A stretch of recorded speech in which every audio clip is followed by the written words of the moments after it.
Alrighty.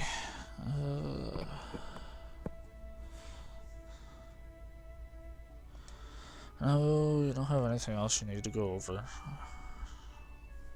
Get out of here.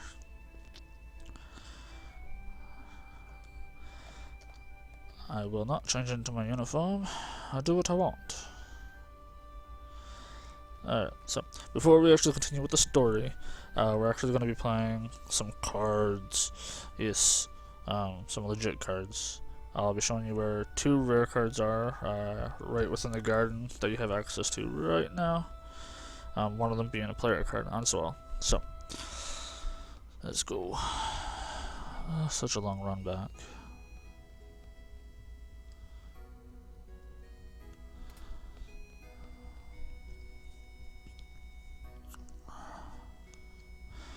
Before we actually start, I suggest we save the game.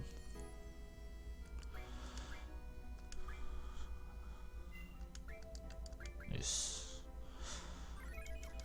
Like I said, save often, it'll help you out. Okay, see that little kid running around the outside? He's the first one that we're going to be playing against. He's got the Minimog card. It's not super awesome, but it's totally better than a lot of the other cards that we have. No. So basically just go out of the screen, come back on the screen. He should eventually come in, running in from this side. So the quicker you have access to talk to him, yell at him. There you are. Play cards with me. Yes.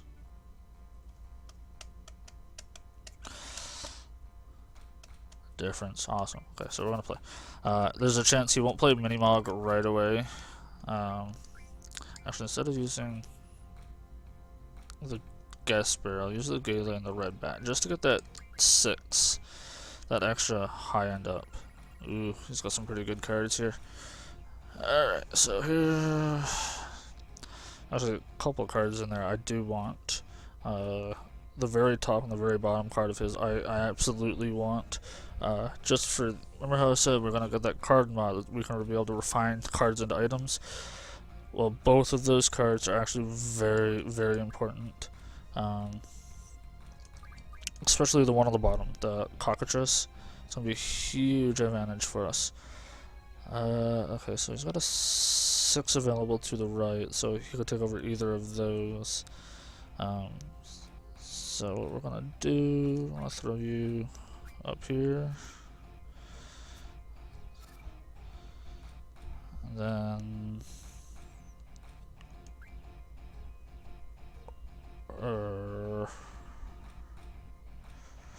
over. Okay, so now we're left with not a whole lot of good stuff. Although his highest cards is a 2 on the right hand side, so I put this here. I can take over that, and he can't take my card over, so that's good news. And then, ta-da, and we win. Alright, so, you see how the name's in blue on the bottom? That means we don't currently have a single card of it, or we haven't, yeah, basically we've never had the card. If it's in white, it means we currently have a copy, and if it's in yellow, that means we've had a copy but no longer have a copy. So we're going to take the Cockatrice and the Abyss Worm.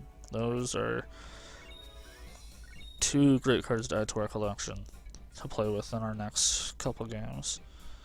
So that's a huge win for us. Alright, let's get in here. Play some more. Yeah, alright, so now we got the Ifrit, the Abyss Worm, the Cockatrice. I want the... No, see, I don't need the Red Bat this time because we have the Abyss Worm with the 7 on top. So instead, what we're going to use... let's get... this is what sucks when you don't have any decent cards. Okay, what that? Still hasn't used the Minimog, but he's got another Cockatrice, which is good, because I want to get another one. Cockatrice, you want as many of these as you can get, as well as these Galas. Basically, the items they refine into are makes some of the best magic you will get. Gala turns into what they refine into mystery fluid, I believe, which then refines into the meltdown magic, which is huge for almost everything. So always, if a Gala shows up, take it. The reason why you want a Cockatrice, on the other hand, is it turns into the items they turn into break magic. Now the break magic is what I was describing as to where if you can't run from a fight and you have to petrify them and stone them, that's the magic you need. So that's what makes Cockatrice very, very, very important. The Abyss Worm, I believe, eventually breaks down into the tornado magics, I believe. So it's not terrible. So what are we gonna do? He's got a 2 up and a 6 up. And a 6 left. Or to the right, I mean.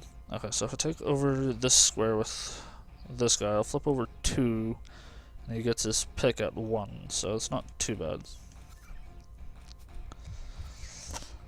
And if I put you here, he can't take me left, but he'll take 1 up. So we'll win 6-4 again. So we got 2 cards. See how the card shape pillars in white, as I described earlier. Fungi we've already got, Cockatrice we already got, but these 2 we don't. I did say we were going to be getting every card, but I've also stated Cockatrice is really important. So we're going to take 1 Cockatrice, and then where exactly do we need our high numbers?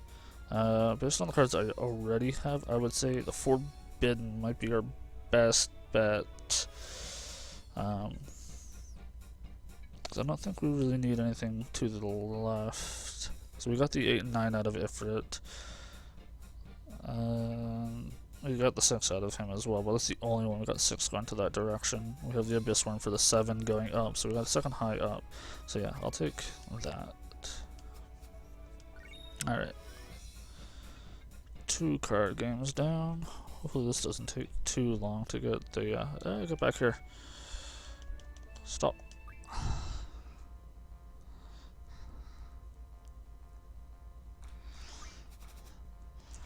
Alright, Ifrit, Abyss Worm, Cockatrice, and Carchipular. Ah, there it is.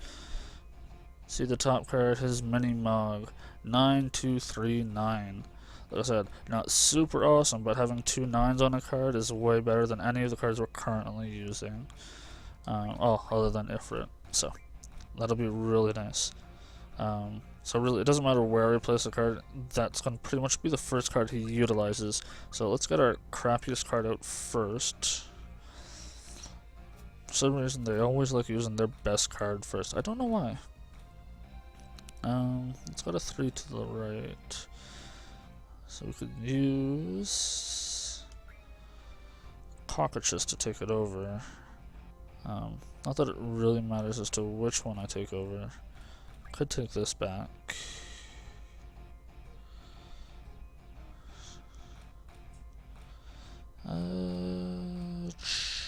Yeah, let's do that.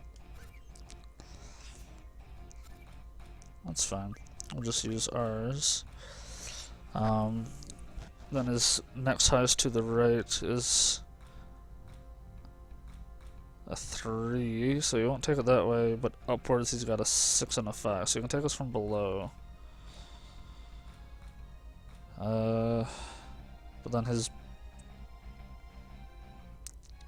Yeah, if he puts his bottom card down here, we won't be able to flip it, because he'll have a 6 block, and our highest on that, going to the right, is a 6. So instead of that, if we go here, we flip 2 cards. Then he'd put his thing here, flipping 2 cards, but he's left with a 1 on the bottom. That I can then